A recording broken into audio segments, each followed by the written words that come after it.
¿Te has preguntado alguna vez por qué sientes una inquietud extraña en tu espíritu cuando estás cerca de ciertas personas, aun cuando aparentemente son buenas y religiosas? Y si te dijera que esa alarma sobrenatural que suena en tu corazón, esa sensación inexplicable de que algo no está bien con alguien que todos los demás admiran, esa voz interior que te susurra que tengas cuidado con esa persona que habla tan hermoso, pero que algo en su mirada no coincide con sus palabras. No es paranoia, sino el Espíritu Santo protegiéndote de lobos vestidos de ovejas que han venido a devorar y destruir. Hermano mío, hermana querida, existe una sabiduría divina que muy pocos entienden. Cristo tiene maneras sobrenaturales de advertirte sobre personas malvadas antes de que puedan hacerte daño, pero necesitas aprender a discernir sus señales. Piénsalo por un momento. Jesús mismo, siendo la bondad perfecta, el amor encarnado, la misericordia divina, fue quien más habló sobre lobos, serpientes, hipócritas y falsos hermanos.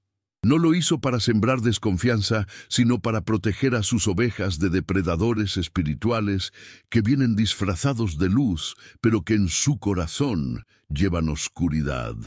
En los próximos minutos vamos a descubrir juntos cómo Cristo mismo identificó a las personas malvadas en su tiempo, cuáles fueron las señales que Él reconoció y nos enseñó a reconocer, y por qué es crucial para tu protección espiritual, emocional y hasta física que aprendas a discernir entre las ovejas verdaderas y los lobos disfrazados.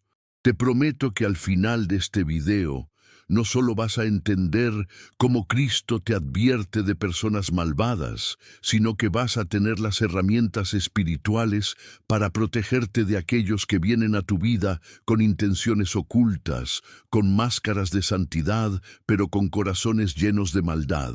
Pero necesito que hagas algo por mí. Comenta ahora mismo: hoy decido discernir con la sabiduría de Cristo, porque al hacerlo, estás pidiendo al Espíritu Santo que abra tus ojos espirituales para ver más allá de las apariencias.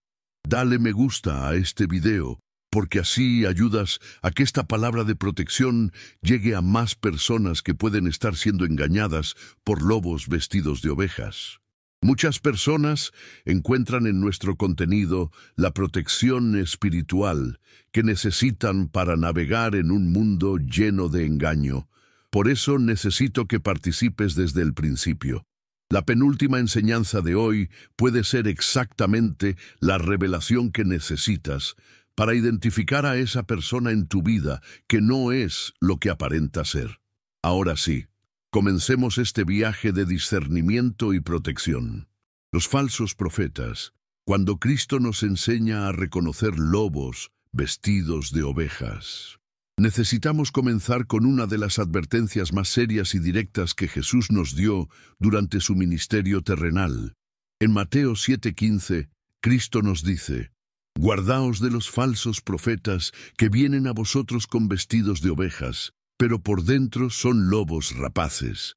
Estas no son palabras suaves o diplomáticas, son una advertencia urgente de alguien que nos ama tanto que está dispuesto a sonar alarmante para protegernos. Imagínate por un momento la escena cuando Jesús pronunció estas palabras. Estaba en el monte enseñando a una multitud de personas hambrientas de verdad espiritual, personas que habían venido buscando dirección divina, esperanza celestial, respuestas para sus vidas. Pero en medio de esa enseñanza hermosa sobre el amor, la misericordia y la gracia, Jesús hace una pausa para darles una advertencia que podría salvar sus almas. Cuidado con los imitadores. ¿Por qué Jesús usó la imagen de lobos vestidos de ovejas? Porque esta imagen captura perfectamente la naturaleza del engaño espiritual más peligroso. Un lobo que se presenta como lobo es fácil de identificar y evitar. Pero un lobo que se viste de oveja, que imita los sonidos de las ovejas, que se mueve entre el rebaño como si fuera una más, ese es el peligro real. Los falsos profetas no vienen con cuernos y tridente. No llegan proclamando que están ahí para destruir tu fe o arruinar tu vida. Al contrario, vienen con las palabras más hermosas, con sonrisas encantadoras, con promesas que suenan demasiado buenas para ser verdad. Hablan de amor, pero no del amor que sacrifica, sino del amor que complace. Hablan de prosperidad, pero no de la prosperidad del alma, sino de la prosperidad que alimenta la carne. Pero Jesús no nos dejó indefensos ante este engaño. Inmediatamente después de advertirnos sobre los lobos vestidos de ovejas, nos dio la clave para identificarlos. Por sus frutos los conoceréis. ¿Acaso se recogen uvas de los espinos o higos de los abrojos? Así, todo buen árbol da buenos frutos, pero el árbol malo da frutos malos.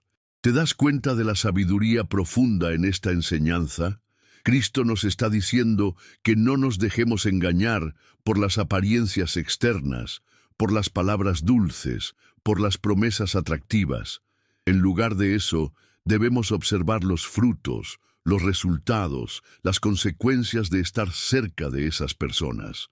¿Cuáles son los frutos de un falso profeta? Primero, dividen en lugar de unir. Aunque hablen de amor y unidad, donde van dejan división, conflicto, hermanos peleados, familias rotas. Segundo, promueven la dependencia hacia ellos en lugar de hacia Dios. Te hacen sentir que sin ellos no puedes tener una relación correcta con Dios. Tercero, siempre hay un beneficio personal oculto. Dinero, poder, control, admiración. Hermano mío, hermana querida, ¿has notado que cuando estás cerca de ciertas personas que hablan mucho de Dios, en lugar de sentir paz, sientes confusión? ¿En lugar de sentir libertad, sientes opresión? ¿En lugar de sentir amor, sientes temor? Esas pueden ser señales del Espíritu Santo advirtiéndote que estás cerca de un lobo vestido de oveja. También nota que Jesús dice que vienen a vosotros. No dice que los vayas a buscar, dice que ellos vienen. Los falsos profetas son activos en su engaño. Buscan especialmente a personas que están pasando por crisis, que están vulnerables, que están buscando desesperadamente respuestas. Saben exactamente qué decir y cuándo decirlo para ganar tu confianza. Pero hay algo más sutil y peligroso en esta advertencia. Jesús dice, guardaos, que significa mantenerse alerta, estar vigilante. No dice juzgad o ataquen, dice guardaos. Hay una diferencia importante aquí. No debemos volvernos paranoicos o críticos de todos, pero sí debemos mantener nuestro discernimiento espiritual activo. ¿Cómo podemos guardar nuestros corazones? Primero, conociendo bien la palabra de Dios. Los falsos profetas prosperan donde hay ignorancia bíblica. Segundo, manteniendo una relación personal e íntima con Cristo. Cuando conoces bien la voz del pastor verdadero, puedes distinguir las voces extrañas. Tercero, buscando el consejo de hermanos maduros en la fe que puedan ver lo que tal vez nosotros no vemos. Y aquí viene algo hermoso. Jesús termina esta enseñanza diciendo que todo aquel que hace la voluntad de su Padre entrará en el reino de los cielos. Los falsos profetas pueden imitar las palabras, pueden copiar los gestos, pueden fingir los sentimientos, pero no pueden imitar una vida transformada por el poder de Dios. La obediencia sincera a la voluntad del Padre es algo que no se puede falsificar. Cuando Cristo te advierte sobre personas malvadas, no es para que vivas con miedo, sino para que vivas con sabiduría. No es para que desconfíes de todos, sino para que confíes en su protección. No es para que te aísles, sino para que te acerques más a Él, quien es el único que puede discernir perfectamente los corazones y protegerte de todo engaño. Judas Iscariote, cuando la traición viene de los más cercanos. Ahora debemos adentrarnos en una de las historias más dolorosas y al mismo tiempo más instructivas sobre cómo Cristo identifica la maldad incluso cuando viene disfrazada de discipulado y cercanía. Judas Iscariote caminó con Jesús durante 3 años, vio todos sus milagros, escuchó todas sus enseñanzas, fue testigo de la compasión divina día tras día, y sin embargo, llevaba en su corazón la semilla de la traición que eventualmente destruiría no solo a Jesús, sino a él mismo. Lo que hace que la historia de Judas sea tan perturbadora es que no era un extraño que se infiltró en el grupo. Era uno de los 12 escogidos personalmente por Jesús. Había sido enviado a predicar, a sanar enfermos, a echar fuera demonios. Desde afuera, nadie habría sospechado que este hombre que había ministrado en el nombre de Cristo albergaba en su corazón la capacidad de venderlo por 30 piezas de plata. Pero Jesús sabía. Juan 6:64 nos dice que Jesús sabía desde el principio quiénes eran los que no creían y quién le había de entregar. ¿Puedes imaginarte lo que esto significaba para el corazón de Cristo? Durante 3 años, cada día que miraba a Judas, sabía que este hombre eventualmente lo traicionaría. Cada conversación, cada comida compartida, cada momento de enseñanza, Cristo lo vivía con el conocimiento de la traición que se avecinaba. ¿Por qué Jesús permitió que Judas permaneciera en el grupo?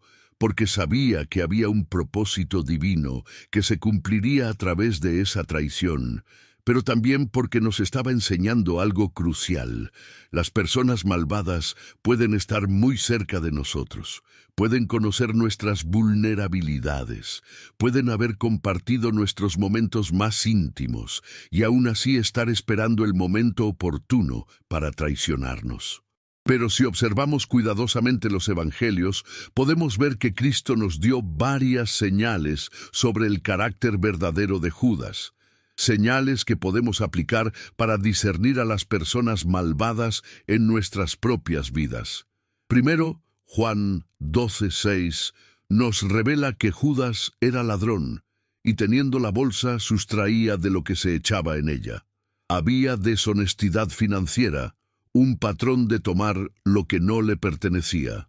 ¿No es interesante que una de las primeras señales de un corazón corrupto sea la deshonestidad con el dinero?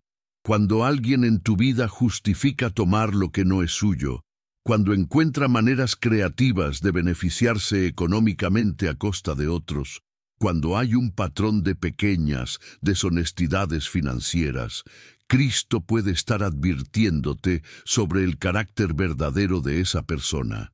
Segundo, observa la reacción de Judas cuando María ungió los pies de Jesús con perfume costoso. Judas protestó diciendo, ¿por qué no fue este perfume vendido por 300 denarios y dado a los pobres? Sonaba muy espiritual, muy preocupado por los necesitados. Pero Juan nos aclara que dijo esto, no porque se cuidara de los pobres, sino porque era ladrón. Esta es una señal crucial que Cristo nos enseña. Las personas malvadas a menudo usan causas nobles para ocultar motivaciones egoístas. Hablan mucho de ayudar a los pobres, de justicia social, de amor al prójimo, pero cuando examinas de cerca sus acciones, descubres que su verdadera motivación es el beneficio personal. Tercero, nota que Judas no manifestó su maldad abiertamente hasta que llegó el momento oportuno. Durante 3 años se comportó como cualquier otro discípulo. Esto nos enseña que las personas malvadas pueden mantener una fachada de bondad durante mucho tiempo, esperando pacientemente el momento cuando puedan lograr sus objetivos sin ser detectadas. La traición de Judas no fue un impulso del momento. Fue a los principales sacerdotes y les dijo, ¿qué me queréis dar? Y yo os lo entregaré. Había premeditación, había cálculo, había una transacción comercial. Vendió a su maestro como quien vende una mercancía. Pero tal vez lo más escalofriante de toda la historia es la manera en que Judas ejecutó su traición, con un beso. El símbolo universal del amor y la amistad se convirtió en la señal de la traición más grande de la historia. Al que yo besare, Ese es, prendedle. Usó la intimidad como arma de destrucción. Hermano mío, hermana querida, ¿has experimentado la traición de un Judas en tu vida? Alguien que estuvo muy cerca de ti, que conocía tus secretos, que compartió tu mesa, que parecía ser tu amigo fiel, pero que eventualmente te traicionó cuando menos lo esperabas. Cristo entiende exactamente lo que sientes porque Él lo vivió primero. Pero aquí está lo extraordinario. Jesús sabía desde el principio quién era Judas, pero nunca lo trató con menos amor que a los otros discípulos. Nunca lo expuso públicamente, nunca lo humilló, nunca lo rechazó. Hasta el final le dio oportunidades de arrepentirse. Amigo, ¿a qué vienes?, le preguntó en el momento de la traición. Incluso en ese momento doloroso, Jesús lo llamó amigo.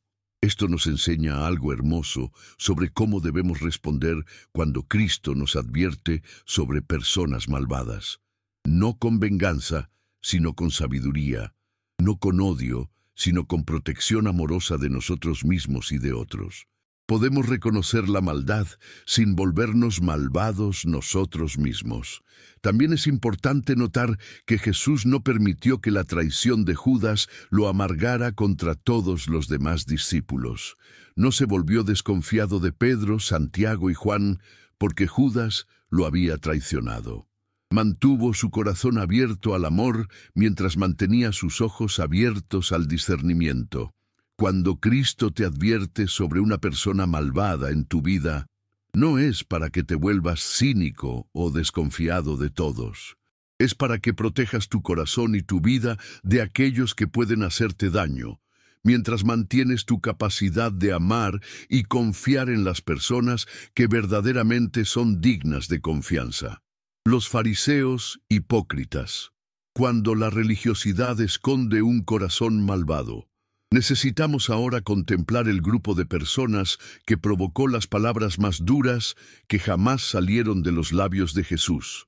Los fariseos representan el tipo de maldad más peligrosa que existe, la maldad religiosa, la maldad que se esconde detrás de rituales sagrados, la maldad que usa el nombre de Dios para propósitos egoístas y destructivos. En Mateo 23, Jesús pronuncia 8 ayes contra los fariseos, pero no son maldiciones de odio, sino advertencias urgentes de alguien que ve el peligro mortal que representan para las almas hambrientas de Dios. Ay de vosotros, escribas y fariseos hipócritas, porque cerráis el reino de los cielos delante de los hombres, pues ni entráis vosotros, ni dejáis entrar a los que están entrando. ¿Puedes sentir el dolor en la voz de Jesús? No está hablando como un crítico externo, sino como un corazón roto que ve cómo estos líderes religiosos están impidiendo que las personas encuentren el camino hacia Dios. Los fariseos no solo se estaban perdiendo ellos mismos, estaban llevando a otros por el mismo camino de destrucción. La primera señal que Cristo nos enseña sobre las personas religiosamente malvadas es que cierran puertas en lugar de abrirlas. En lugar de facilitar el camino hacia Dios, lo complican. En lugar de dar esperanza, siembran culpa. En lugar de ofrecer gracia, imponen cargas imposibles de llevar. Cuando encuentras a alguien que usa la religión para controlarte, manipularte o hacerte sentir inferior, Cristo puede estar advirtiéndote sobre su verdadera naturaleza. Jesús continúa: «Ay de vosotros, escribas y fariseos hipócritas, porque devoráis las casas de las viudas, y como pretexto hacéis largas oraciones. Por esto recibiréis mayor condenación». Aquí vemos otra característica crucial. Explotan a los vulnerables mientras aparentan ser muy espirituales. Las viudas en esa cultura eran las más vulnerables económicamente, y los fariseos encontraron maneras de aprovecharse de ellas financieramente mientras hacían largas oraciones para impresionar a otros con su espiritualidad. Usaban la religión como una herramienta para ganar dinero y poder a costa de los que menos tenían. ¿Has conocido a personas así?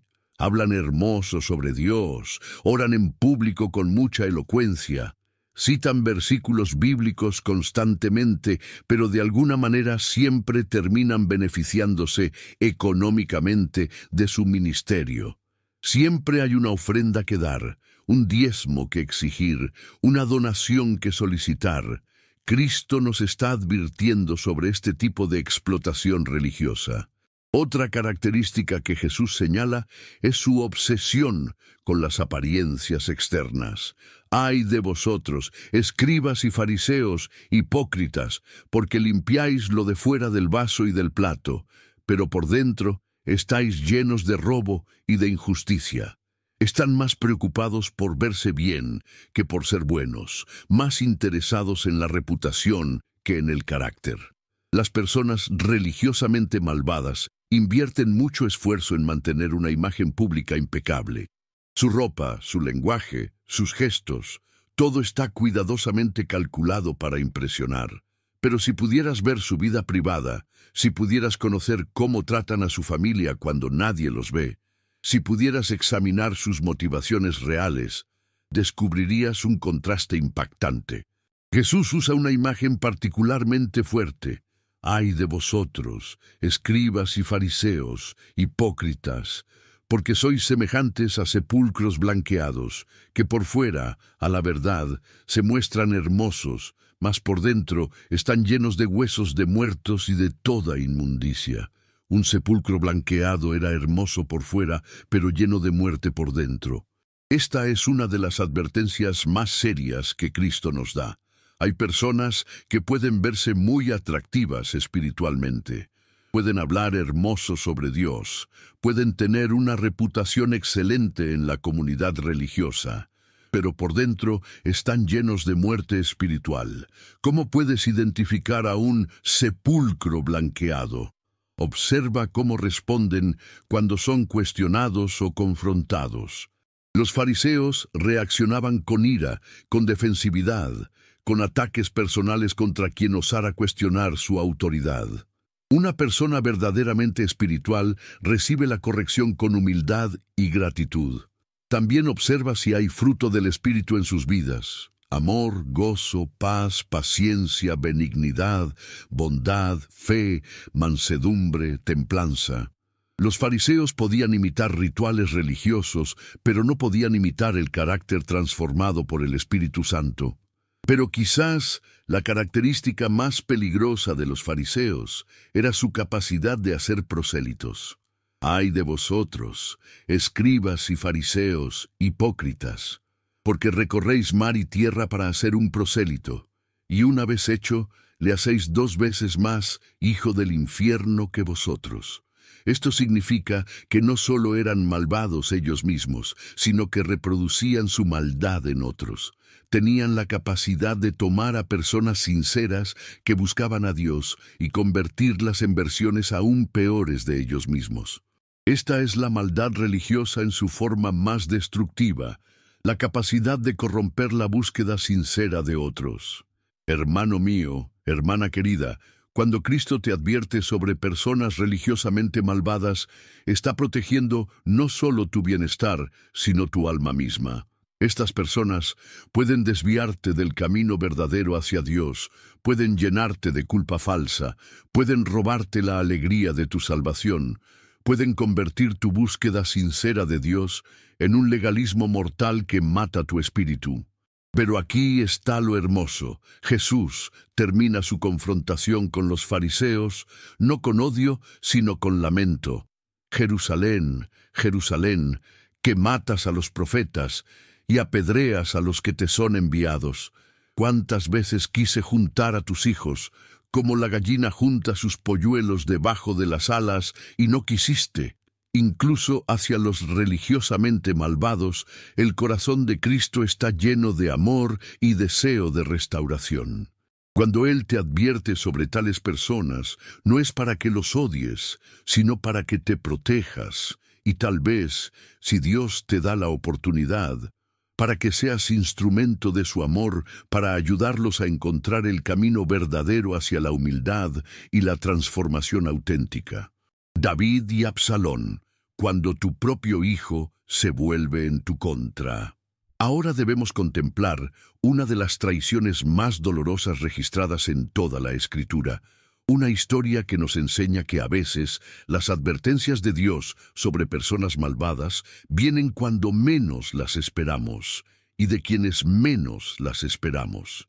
David, el hombre conforme al corazón de Dios, tuvo que enfrentar la realidad devastadora de que su propio hijo Absalón se había convertido en su enemigo más peligroso. Absalón no era un extraño que llegó de la nada para amenazar el reino de David. Era su propio hijo, criado en el palacio real, conocedor de todos los secretos de la familia, beneficiario de todos los privilegios del reino.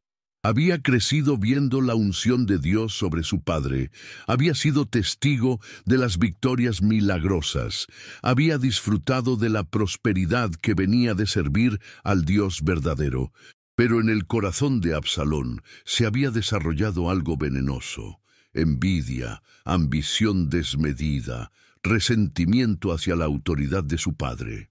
Segunda de Samuel 15 nos cuenta cómo Absalón desarrolló sistemáticamente un plan para robar el corazón del pueblo y usurpar el trono de su propio padre. Lo primero que hizo Absalón fue crear una imagen de sí mismo como alguien más accesible y comprensivo que su padre. Se levantaba Absalón de mañana y se ponía a un lado del camino junto a la puerta, y a cualquiera que tenía pleito y venía al rey a juicio, Absalón le llamaba y le decía: ¿De qué ciudad eres? Y él respondía: Tu siervo es de una de las tribus de Israel. Puedes ver la manipulación sutil en esta estrategia. Absalón se presentaba como alguien que realmente se preocupaba por los problemas del pueblo, alguien que tenía tiempo para escuchar, alguien que entendía mejor sus necesidades que el rey actual. Era una campaña de relaciones públicas diseñada para socavar la autoridad de David sin atacarlo directamente. Luego Absalón decía: Mira, tus palabras son buenas y justas, mas no tienes quien te oiga de parte del rey. Estaba sembrando la idea de que David no se preocupaba por el pueblo, de que había perdido el contacto con las necesidades reales de la gente. Y entonces venía el golpe maestro: ¿Quién me pusiera por juez en la tierra, para que viniesen a mí todos los que tienen pleito o negocio, que yo les haría justicia? Esta es una táctica clásica de las personas malvadas. Se presentan como la solución a problemas que ellos mismos han sembrado. Primero crean descontento, luego se ofrecen como la alternativa. Primero critican el liderazgo actual, luego se presentan como mejores líderes. Pero había algo más siniestro en la estrategia de Absalón, y acontecía que cuando alguno se acercaba para inclinarse a él extendía la mano y lo tomaba y lo besaba. Usaba la familiaridad, la cercanía física, la aparente humildad para ganar la lealtad de las personas. Se comportaba como si fuera uno de ellos, como si no fuera parte de la realeza que estaba criticando. El texto nos dice que de esta manera hacía con todo Israel que venía al rey a juicio, y así robaba Absalón el corazón de los de Israel. ¿Te das cuenta de la palabra que usa la Biblia? Robaba.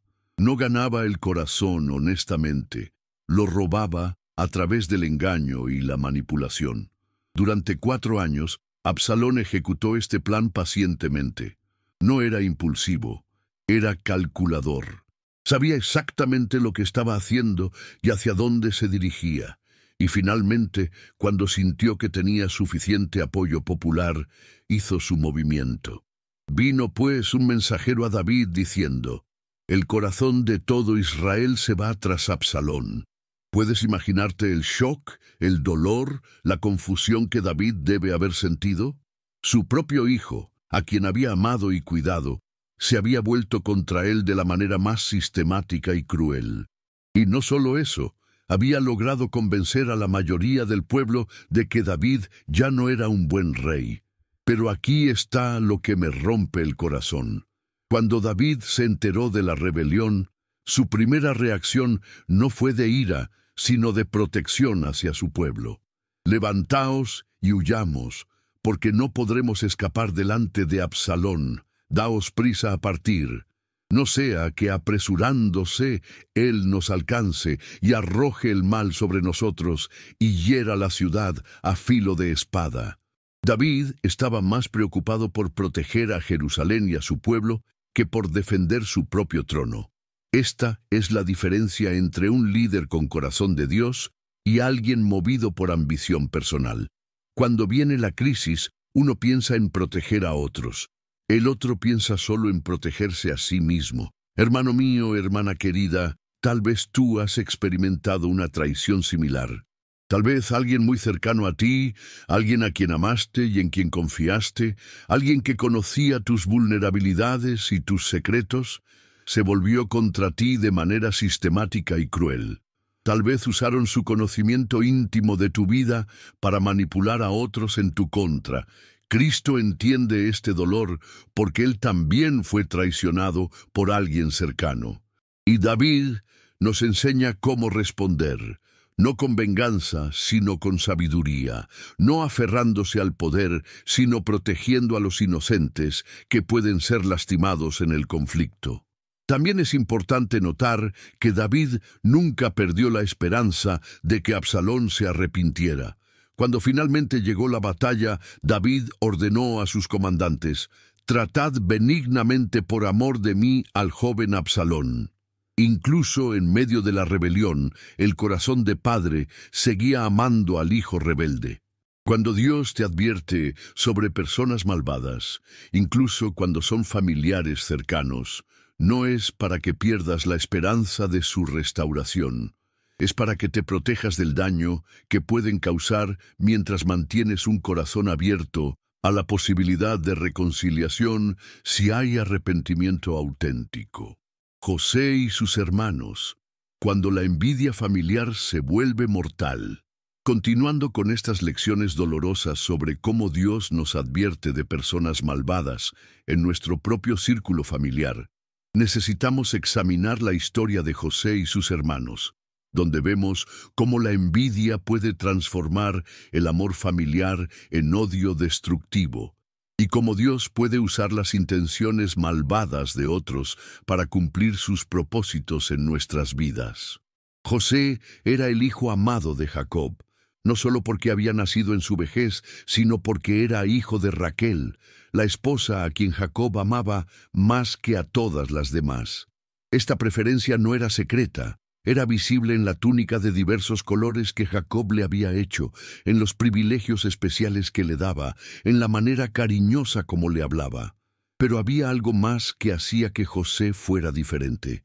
Dios le había dado sueños proféticos. A los 17 años, José recibió visiones sobrenaturales que revelaban que tendría una posición de autoridad sobre su propia familia.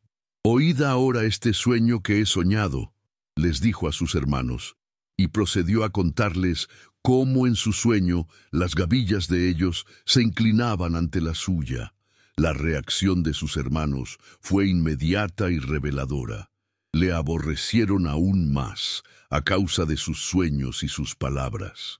No era solo envidia por el favoritismo de su padre, era resentimiento hacia el destino divino que se estaba revelando en la vida de José. Estaban rechazando no solo a José, sino el plan de Dios mismo. Cuando José tuvo el segundo sueño, donde el sol, la luna y 11 estrellas se inclinaban ante él, incluso su padre lo reprendió. «¿Qué sueño es este que soñaste? ¿Acaso vendremos yo y tu madre y tus hermanos a postrarnos en tierra ante ti?» Pero el texto añade algo significativo. Sus hermanos le tenían envidia, mas su padre meditaba en esto. ¿Ves la diferencia? Jacob, aunque confundido, meditaba en las palabras de José. Reconocía que podía haber algo divino en esos sueños. Pero los hermanos simplemente se llenaron de envidia. La envidia ciega el corazón a la posibilidad de que Dios esté obrando de maneras que no entendemos. La oportunidad para actuar llegó cuando Jacob envió a José a buscar a sus hermanos que estaban pastoreando las ovejas lejos de casa. Cuando ellos lo vieron de lejos, antes que llegara cerca de ellos, conspiraron contra él para matarlo. ¿Puedes sentir la frialdad calculada en esas palabras? No fue un impulso del momento, fue una conspiración premeditada. «He aquí viene el soñador», dijeron con sarcasmo y desprecio. Habían reducido toda la identidad de José a algo que podían ridiculizar.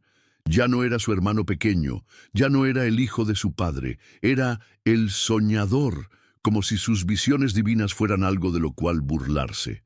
Su plan inicial era matarlo y echarlo en una cisterna, luego decir que una fiera lo había devorado.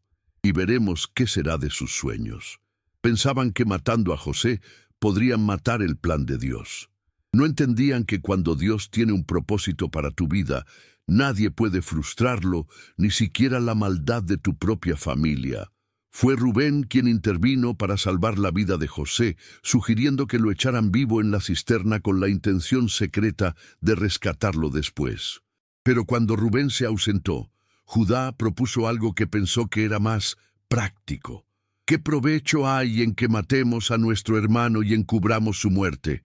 Venid, y vendámosle a los ismaelitas, y no sea nuestra mano sobre él, porque él es nuestro hermano, nuestra propia carne.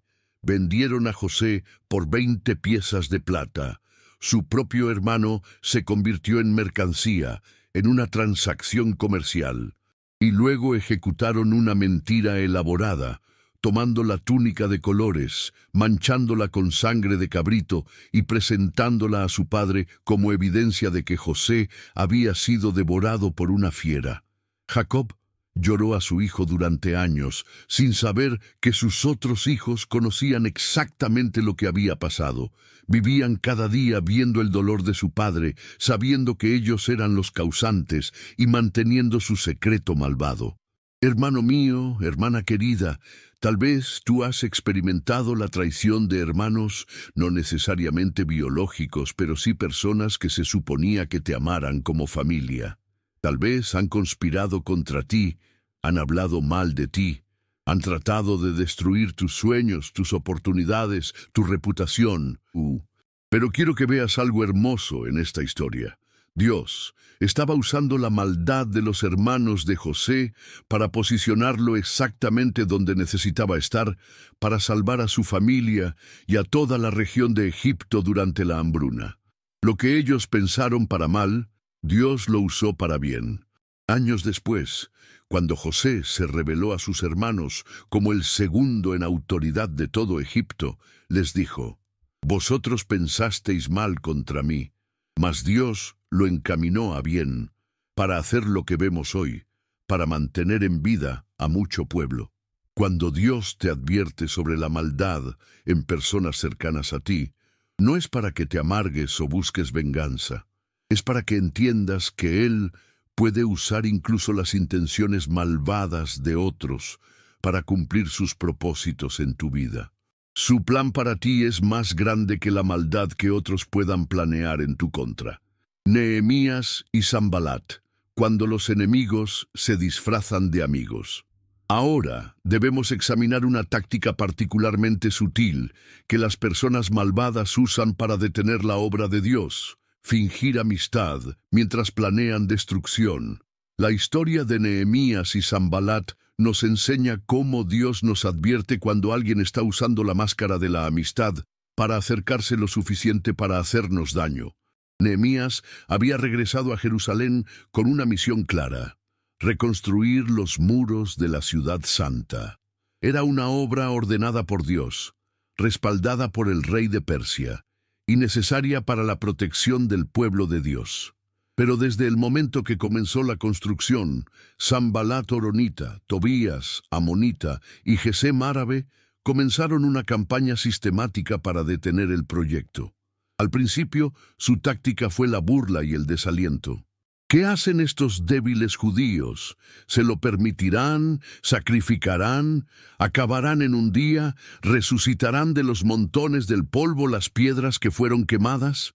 Trataron de sembrar dudas, sobre la viabilidad del proyecto, haciendo que el pueblo se sintiera incapaz de completar la tarea que Dios les había encomendado. Cuando la burla no funcionó y vieron que el muro seguía creciendo, escalaron a amenazas directas. Conspiraron todos a una para venir a atacar a Jerusalén y hacerle daño. Era una coalición de enemigos que se había formado específicamente para impedir que se completara la obra de Dios. Pero Nehemías respondió sabiamente: oramos a nuestro Dios, y por causa de ellos pusimos guarda contra ellos de día y de noche. Combinó la dependencia espiritual con la precaución práctica. No fue ingenuo pensando que la oración sola sería suficiente, pero tampoco dependió solo de medidas humanas, sin buscar la protección divina. Sin embargo, cuando las amenazas directas tampoco funcionaron, Sanbalat cambió de táctica, y aquí es donde la historia se vuelve particularmente instructiva para nosotros. Envió mensajeros a Nehemías con una invitación que sonaba muy razonable: ven y reunámonos en alguna de las aldeas en el campo de Ono. ¿Puedes ver cómo cambió completamente el tono? Ya no era amenazante ni burlón.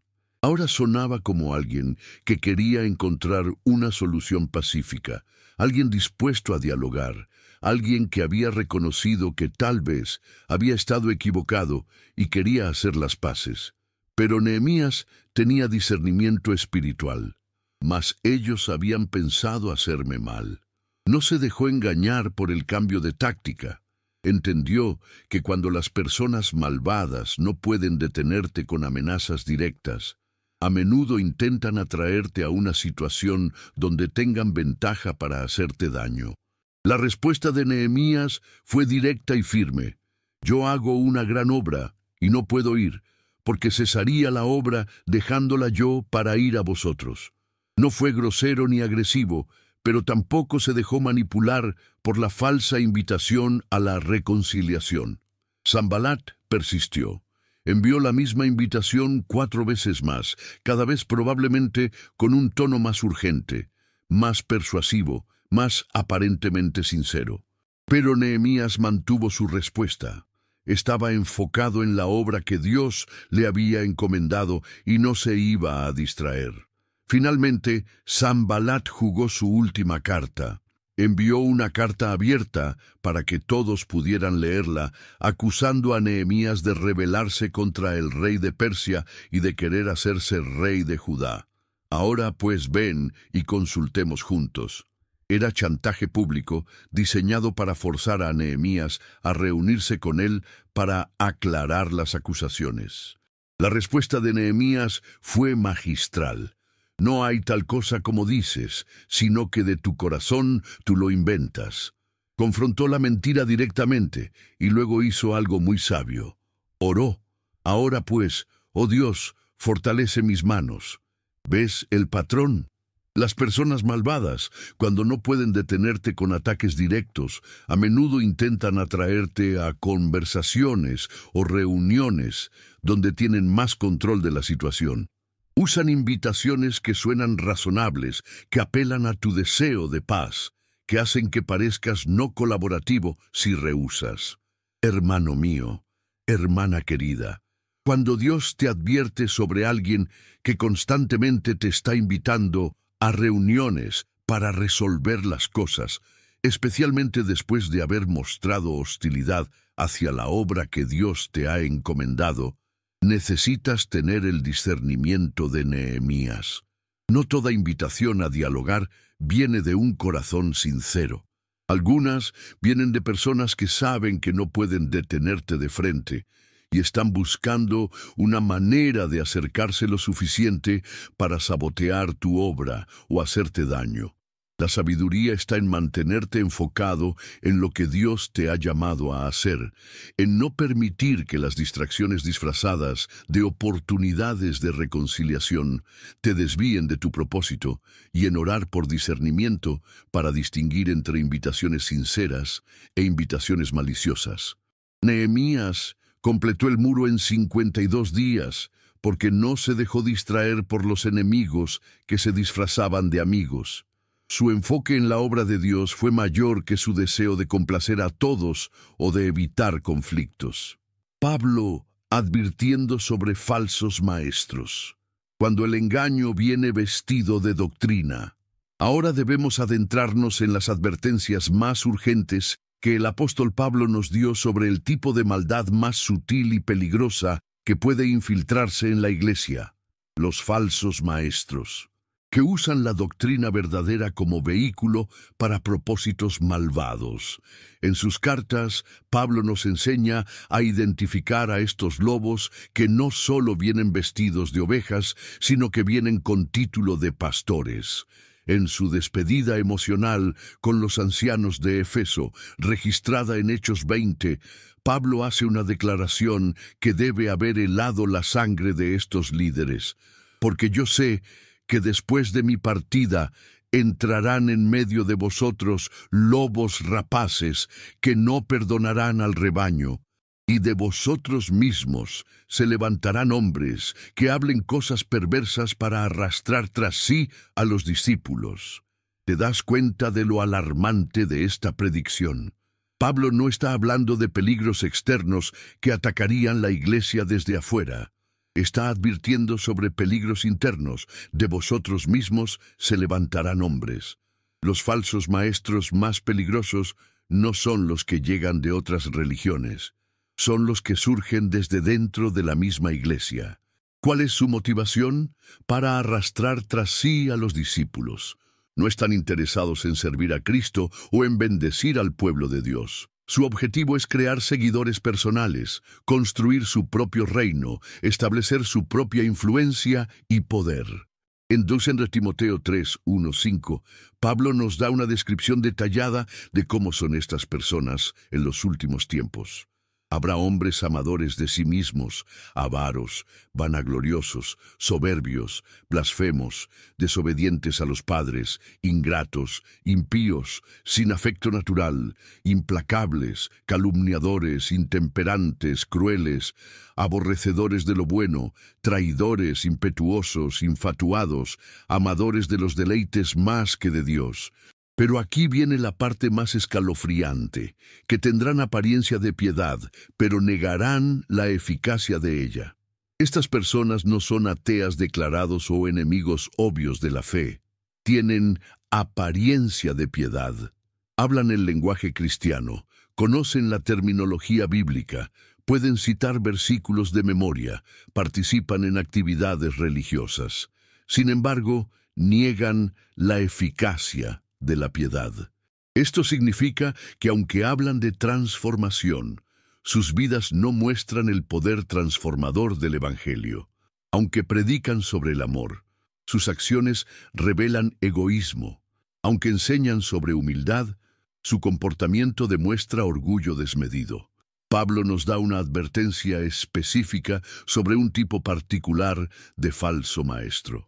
Porque de estos son los que se meten en las casas y llevan cautivas a las mujercillas cargadas de pecados, arrastradas por diversas concupiscencias.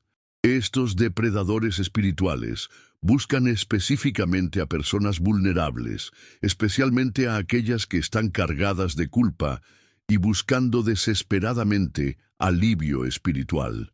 Su táctica es infiltrarse en situaciones privadas. Se meten en las casas, donde pueden ejercer influencia sin la supervisión de otros líderes maduros. Prometen libertad espiritual a personas que están en crisis, pero en realidad las están llevando cautivas a su propia agenda manipuladora. En 2 Corintios 11, 13, 15, Pablo nos revela algo aún más perturbador sobre estos falsos apóstoles, porque estos son falsos apóstoles, obreros fraudulentos que se disfrazan como apóstoles de Cristo. Y no es maravilla, porque el mismo Satanás se disfraza como ángel de luz. Así que no es extraño si también sus ministros se disfrazan como ministros de justicia. ¿Entiendes lo que Pablo está diciendo? Los falsos maestros más peligrosos no se presentan como representantes del mal. Se presentan como ángeles de luz, como ministros de justicia. Hablan de verdad, de justicia, de santidad, de amor a Dios. Pero todo es una máscara que esconde motivaciones completamente diferentes. ¿Cómo podemos identificarlos? Pablo nos da varias claves. Primero, observa si buscan ganancia material, porque nunca usamos de palabras lisonjeras, como sabéis, ni encubrimos avaricia. Dios es testigo. 1 Tesalonicenses 2:5. Los falsos maestros casi siempre tienen un ángulo financiero. Siempre hay dinero involucrado, ofrendas especiales, diezmos obligatorios, donaciones para la obra, libros que vender, conferencias que cobrar. Segundo, observa si buscan gloria personal. Ni buscamos gloria de los hombres, ni de vosotros, ni de otros. 1 Tesalonicenses 2:6. Los falsos maestros necesitan constantemente admiración, reconocimiento, títulos especiales, posiciones de honor. Su ministerio parece estar más enfocado en exaltarlos a ellos que en exaltar a Cristo. Tercero, observa cómo tratan a los que no están de acuerdo con ellos. Pablo dice en Gálatas 1:8-9, «Mas si aún nosotros, o un ángel del cielo, os anunciare otro evangelio diferente del que os hemos anunciado, sea anatema. Como antes hemos dicho, también ahora lo repito, si alguno os predica diferente evangelio del que habéis recibido, sea anatema». Pablo estaba dispuesto a ser anatema él mismo si predicaba un evangelio falso. Los falsos maestros, por el contrario, se vuelven defensivos, agresivos y atacan personalmente a cualquiera que cuestione su doctrina o sus métodos. Hermano mío, hermana querida, cuando Cristo te advierte sobre falsos maestros, no es para que desconfíes de todos los líderes espirituales. Es para que desarrolles discernimiento bíblico, para que compruebes todo con la palabra de Dios, para que no seas llevado por todo viento de doctrina. La protección más grande contra los falsos maestros es conocer bien la verdad. Cuando conoces la Biblia profundamente, cuando tienes una relación personal e íntima con Cristo, cuando estás conectado con una comunidad de creyentes maduros, es mucho más difícil que seas engañado por imitaciones, sin importar cuán convincentes suenen. La mujer samaritana, cuando Cristo ve a través de todas las máscaras. Finalmente, necesitamos contemplar una de las conversaciones más extraordinarias en los Evangelios, donde vemos cómo Cristo no solo identifica la maldad en otros, sino que también ve el potencial para redención, incluso en los corazones más manchados. La mujer samaritana en el pozo de Jacob nos enseña que el discernimiento de Cristo va más allá de identificar personas malvadas. Incluye ver el potencial de transformación en cada alma humana. Era mediodía cuando esta mujer llegó al pozo, una hora inusual para sacar agua. Las otras mujeres normalmente venían temprano en la mañana o al final de la tarde para evitar el calor del día. Pero esta mujer había escogido una hora cuando sabía que estaría sola, cuando no tendría que enfrentar las miradas de juicio, los susurros maliciosos, la condena silenciosa de su comunidad. Su aislamiento autoimpuesto nos dice mucho sobre su condición. Era una mujer que había aprendido a vivir en las sombras, a evitar la compañía de personas respetables, a aceptar que su lugar en la sociedad era marginal. Probablemente había desarrollado una coraza de cinismo, una actitud defensiva, una manera sarcástica de interactuar que la protegía de más dolor emocional. Cuando vio a Jesús sentado junto al pozo, probablemente sintió una mezcla de irritación y resignación.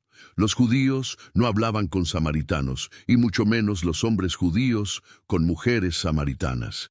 Esperaba ser ignorada, despreciada, tratada como si fuera invisible, como había aprendido a esperar de las personas religiosas. Pero entonces Jesús hizo algo completamente inesperado. «Dame de beber». No era una orden áspera, sino una petición humilde. No había condescendencia en su voz, no había desprecio en sus ojos. Era simplemente un hombre sediento, pidiendo ayuda a alguien que tenía acceso al agua. La respuesta de la mujer revela tanto su sorpresa como su defensividad. «¿Cómo tú, siendo judío, me pides a mí de beber, que soy mujer samaritana?» Porque judíos y samaritanos no se tratan entre sí. Estaba poniendo sobre la mesa todas las barreras sociales, religiosas y culturales que se suponía que debían mantenerlos separados. Pero Jesús no se dejó distraer por estas barreras. En lugar de eso, le ofreció algo que ella ni siquiera sabía que necesitaba. Si conocieras el don de Dios y quién es el que te dice «dame de beber», tú le pedirías y Él te daría agua viva. ¿Puedes ver lo que estaba sucediendo? Cristo estaba viendo más allá de la reputación de esta mujer, más allá de sus errores del pasado, más allá de su condición social.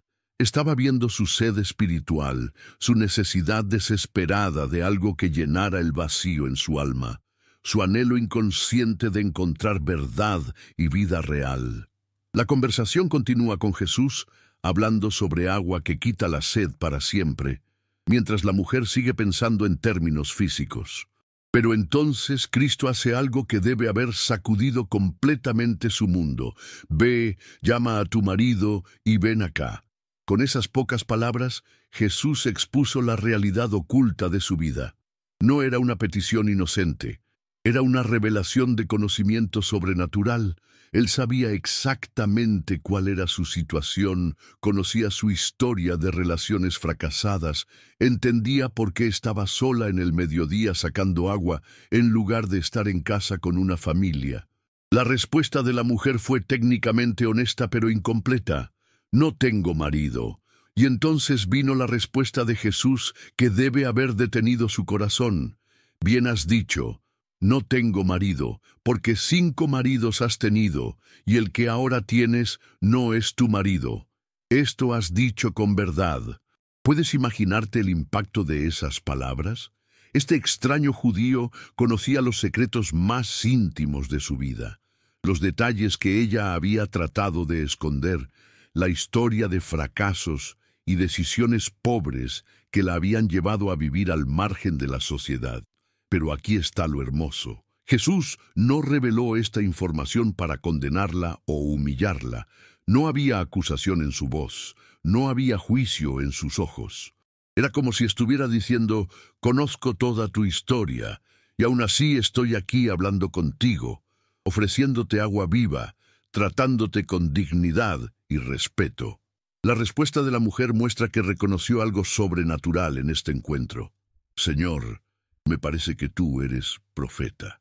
Por primera vez en mucho tiempo, probablemente, se sintió verdaderamente vista, no juzgada, sino entendida, no condenada, sino conocida completamente.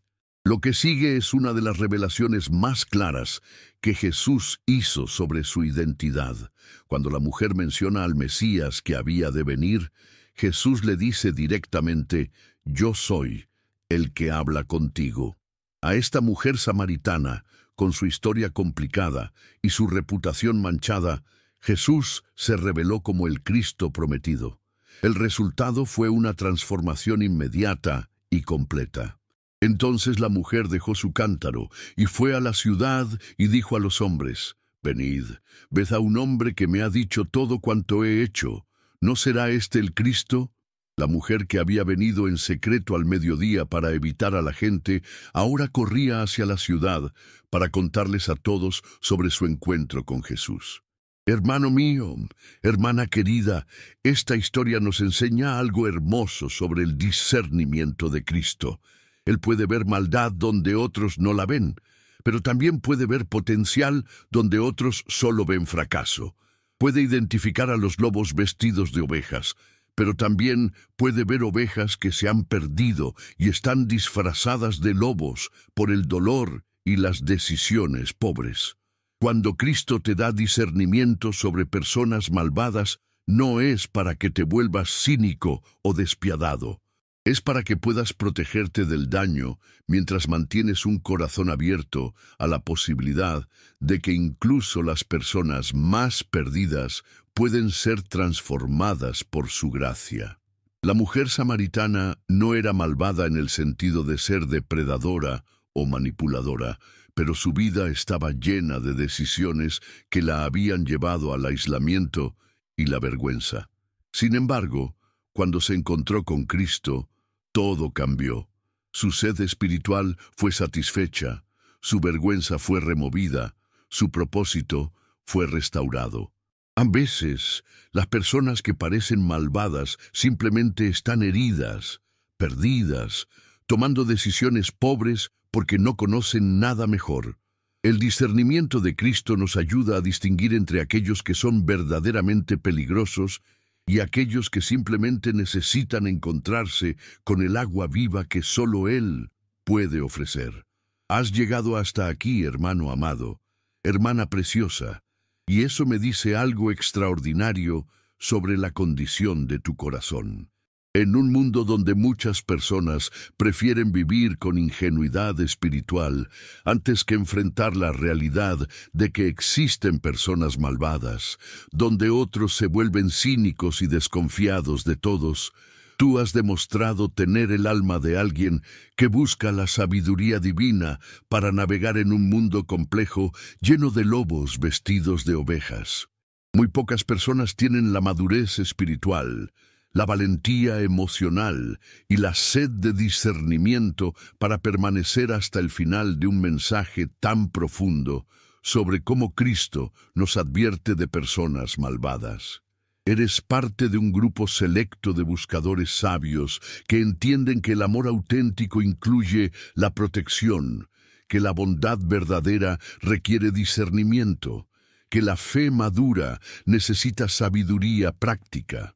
Quiero que sepas, con toda la certeza que puede llenar cada rincón de tu espíritu, que el discernimiento que buscas está disponible para ti. Cristo no te va a dejar indefenso ante lobos espirituales, manipuladores emocionales o depredadores relacionales. Él te ama demasiado como para permitir que seas devorado por personas que vienen con intenciones ocultas y corazones malvados. A lo largo de este viaje de sabiduría que hemos recorrido juntos, hemos visto verdades que deben cambiar para siempre la manera en que interpretas las relaciones humanas y disciernen las motivaciones detrás de las palabras y acciones de otros. Hemos aprendido de las advertencias directas de Jesús sobre falsos profetas, entendiendo que los lobos más peligrosos son los que vienen vestidos de ovejas, hablando hermoso, pero con intenciones destructivas.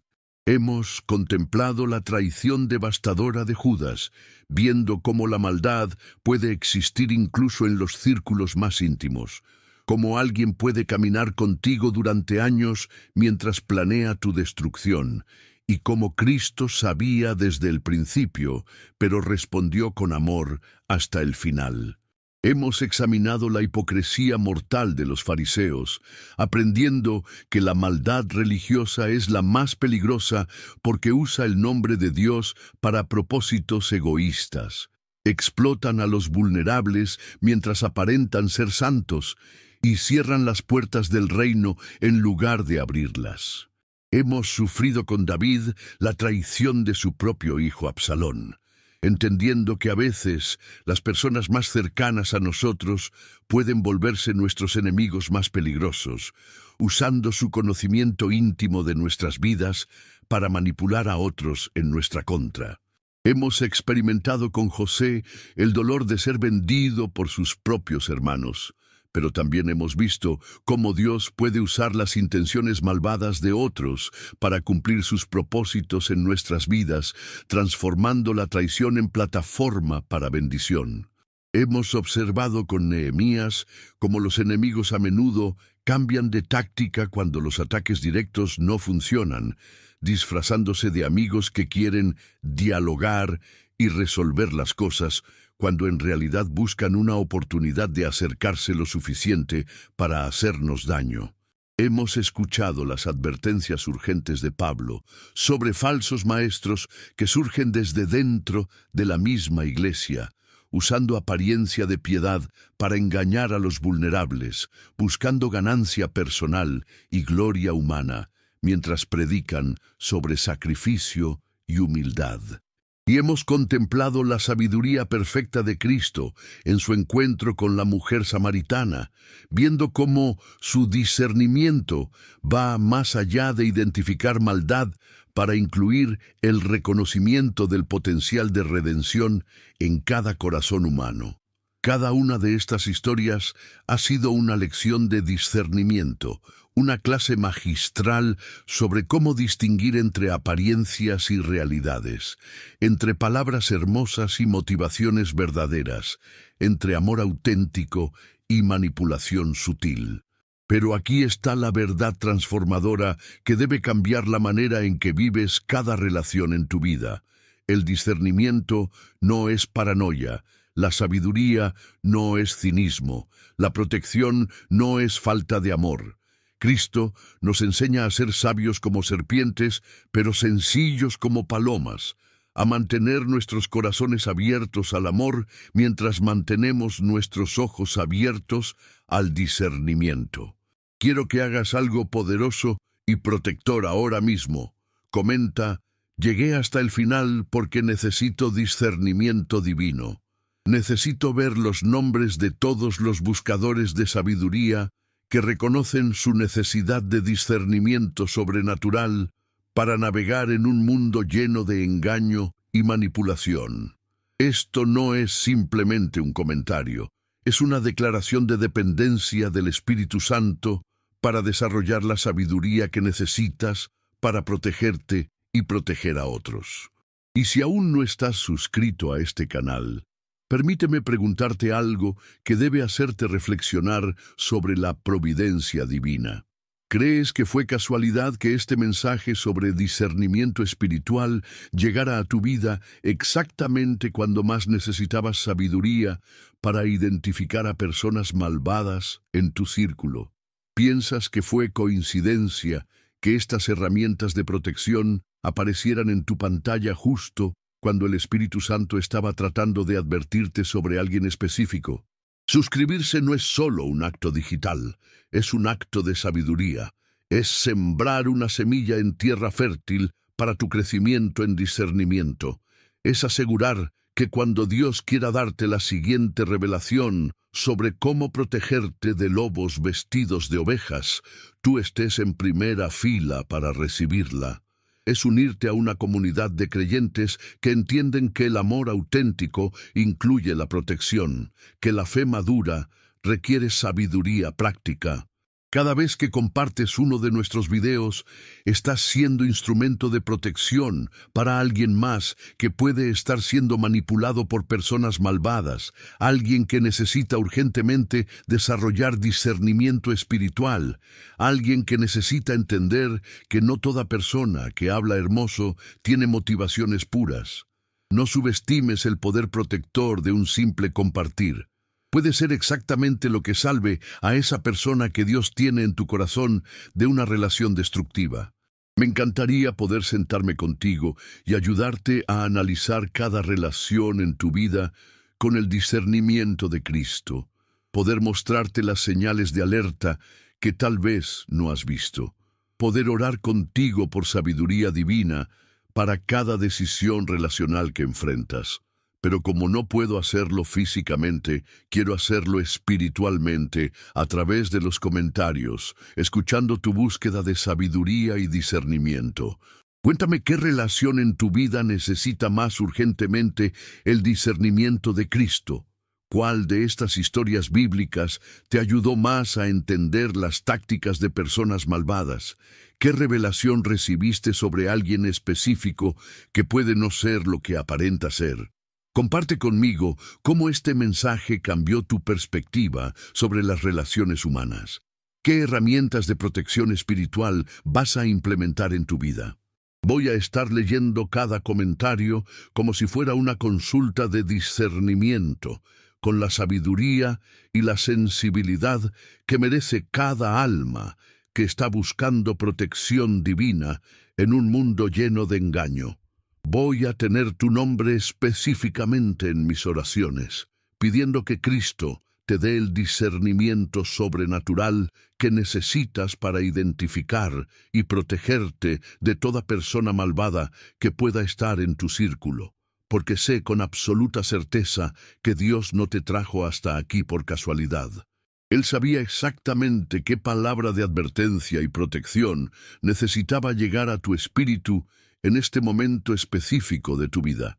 Confió en que este mensaje iba a despertarte a realidades que necesitas ver, iba a equiparte con herramientas que necesitas usar, iba a protegerte de daños que necesitas evitar. El discernimiento de Cristo está disponible para ti ahora mismo, en este momento, mientras lees estas palabras. No necesitas vivir con ingenuidad espiritual que te deja vulnerable, pero tampoco necesitas vivir con cinismo que te roba la capacidad de amar.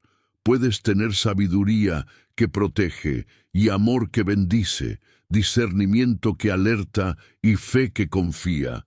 Que la sabiduría de Cristo sea tan real en tu vida que transforme cada relación, que te dé ojos para ver más allá de las apariencias, que te proteja de lobos vestidos de ovejas mientras mantiene tu corazón abierto a ovejas que pueden estar perdidas y necesitan encontrar el camino de regreso al redil del buen pastor.